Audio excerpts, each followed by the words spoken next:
सर्प सत्र का आरंभ और उसमें सर्पों का विनाश। उग्रश्रवा जी कहते हैं, शौनक, तदनंतर सर्प यज्ञ की विधि से कार्य प्रारंभ हुआ। सब याजक विधिपूर्वक अपने अपने कर्म में संलग्न हो गए। सबकी आंखें धुएं से लाल हो रही थीं। वे सभी ऋत्विज काले वस्त्र पहनकर मंत्रोच्चारण पूर्वक प्रज्वलित अग्नि में होम करने लगे। वे समस्त सर्पों के हृदय में कपकपी पैदा करते हुए उनके नाम ले लेकर उन सब का वहाँ आग के मुँह में होम करने लगे। तत्पश्चात सर्पगण तड़फड़ाते और दीन स्वर में एक दूसरे को पुकारते हुए प्रज्वलित अग्नि में टपाटप गिरने लगे। वे उछलते, लंबी सांसें लेते, पूंछ और फनों से एक दूसरे को लपेटते हुए धधकती आग के भीतर अधिकाधिक संख्या में गिरने लगे। हाँ,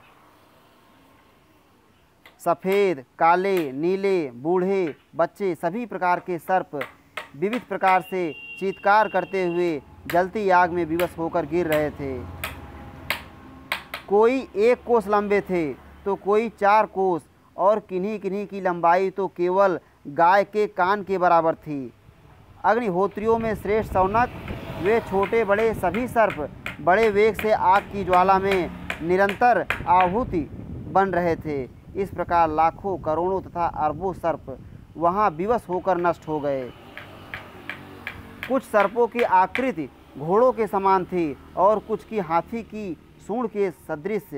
कितने ही विशालकाय महाबली नाग मतवाले गजराजों को मात कर रहे थे।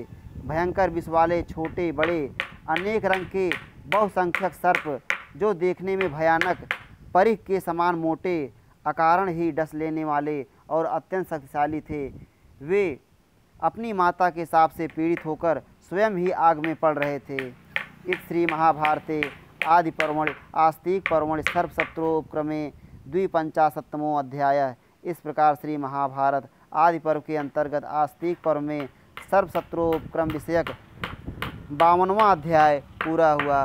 श्री राधा वल्लभ लाल की जय।